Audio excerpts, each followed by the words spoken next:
So I didn't even know any other. And in fact, my forefathers had been Methodists right back to John Wesley. One of his first preachers was John Pawson, a Yorkshire farmer, a direct ancestor of mine.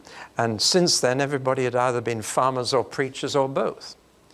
So there was a family tradition, but it wasn't a tradition. It was my own decision and my life. So I offered to the Methodist Church for their ministry, and they said, well, we can't accept you for another year. Well, I said, I'll go anywhere you send me for a year and do anything you tell me for a year. So they said, right. I said, within the British Isles. So they said, right, you can go to the Shetland Islands, which was about as far away as they could get me, which I had always thought were in a kind of box in the Firth of Forth. You know, and in every school atlas, they weren't up there. They were somewhere down here in a little square. And I set sail in a coal-fired ship from Leith, the port of Edinburgh, and we passed Aberdeen, we passed John o' Groats, we passed the Orkneys, we passed Fair Isle, and still we went on. I thought, where are these Shetland Islands? And finally finished up there, where I looked after 5 churches and had a motorboat to travel between them.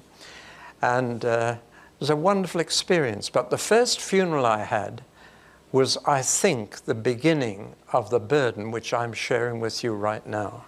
We're back in 1950. It was the first funeral of a man.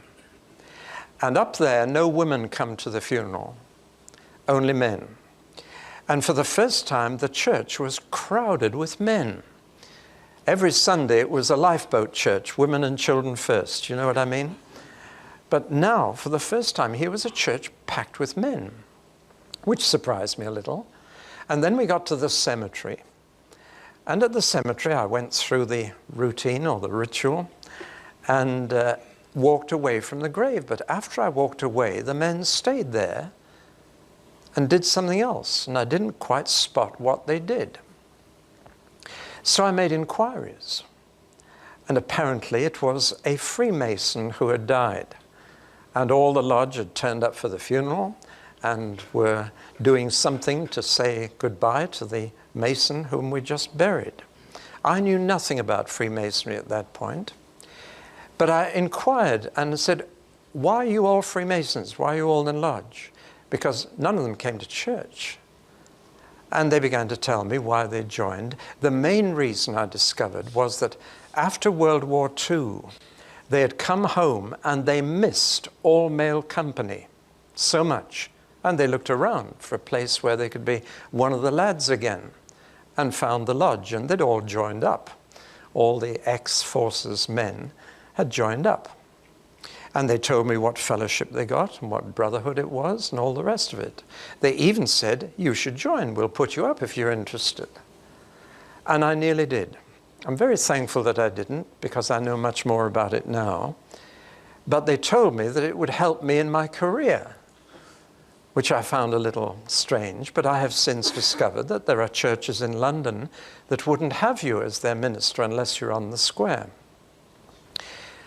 But I didn't join up, and I'm glad about it now.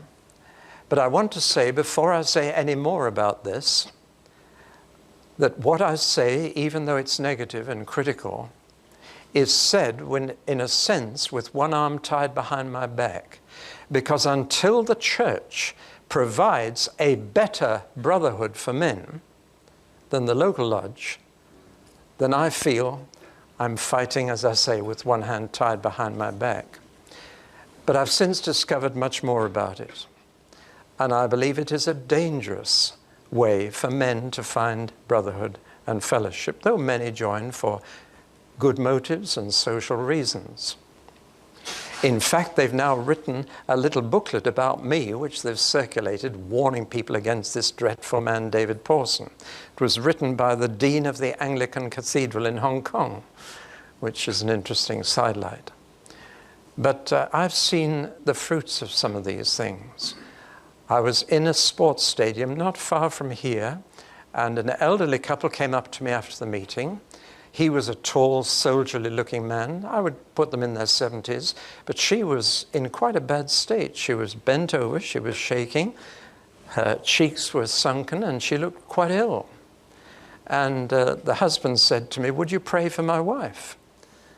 And he said, she's been such a good wife to me for so many years, but can't bear to see her like this. I said, well, I don't like to pray for healing until I know what's wrong. What's wrong with her? And he said, that's the problem. The doctors can't find out. And I said, well, I don't like to pray until I know what I'm praying about, so I'll ask the Lord to tell me, and if he does, we'll go ahead. And I asked the Lord, and he did. I said to the man, are you a Freemason? He said, yes. He said, I don't go to the lodge much these days, but yes, I am. I said, in the name of Jesus, go home, burn everything you've got connected with that, and your wife will be healed. And he said, I don't know where everything is. And the wife said, I do. Wives tend to be like that. It's quite irritating. If you ever lose anything, go to your wife and she'll say, where did you last have it? And there it is. Anyway, they went home and they had the bonfire, and she was no better. They'd burned things in the backyard and there was no improvement. And he actually shouted up to the sky. He said, God, that man said she'd be healed if we burned it. And we burned it, she's no better. And for the first time in his life, God spoke to him and said, there's more in the garage. And they went to the garage and found some other stuff and put it on the bonfire. Came back the next night. Came to me after the meeting. I couldn't believe my eyes. The wife looked 10 years younger. The husband looked as if I'd given him £1 million. There's a boy of 14 lives near us, and he's a bedwetter. Can't go camping without taking a rubber sheet, which causes all sorts of taunting and teasing. And the parents have had him to doctors, psychiatrists, everything, and they can't cure this bedwetting. But a friend of mine went to tea there and said, is there Freemasonry in this family? Yes, his grandfather's the Grand Master of the lodge. And my friend simply prayed about that. The boy hasn't wet the bed once since. Now you can explain these things away if you wish. But a man came to me not long ago, a medical doctor, and he was shaking with fear as he sat in the chair. And I said, what's the matter? He said, I've just been inducted into the 33rd degree. And he said, I found out we worship Lucifer. And he said, I go to church. And he said, I'm scared stiff. Well, we got that sorted out. I was in the Isle of Man and preaching in the theatre on the front at Douglas. And a man came up to me on the promenade and he said, you David Pawson? I said, yes. He said, are you the man who says you can't be a Christian and a Freemason? I said, yes. He said, well, I'm both. He said, I'll give you 2 minutes to prove to me that you can't be both. And if you can prove it to me in 2 minutes, I'll resign. What a lovely challenge. Well, I remember taking my watch off and I said, I'm not going to talk to you about the 33rd degree and what you get up to at the top. I said, I'm going to talk about one of the first oaths you took, one of the first promises you made, a bloody oath about what you would do to anybody who betrayed the secrets. And I said, Jesus said that if you even wish anybody dead, you've begun to be a murderer. How about taking a bloody oath like that? And he opened his mouth to say something and said, I know what you're going to say. You're going to say it's only words, it's only a bit of ritual. We don't mean it. I said, in the same Sermon on the Mount, Jesus said, let your yes be yes, and let your no be no. Always mean what you say. That's a little neglected bit of the law of Christ that Christians don't always remember. But it's there. So I said, if you meant that oath, you were going against the Sermon on the Mount. If you didn't mean it, you were going against the Sermon on the Mount. And you say you're a follower of Jesus. Well, I have to say that he resigned that afternoon. And I did it in 1.5 minutes. It would cost him a lot because the Isle of Man is riddled with it, where all the tax exiles go and they do all their commerce in the lodge. It was going to cost him a lot in his business, but he resigned. Now let me finish this little bit where I began. It shows you I'm serious today. We're talking about serious things.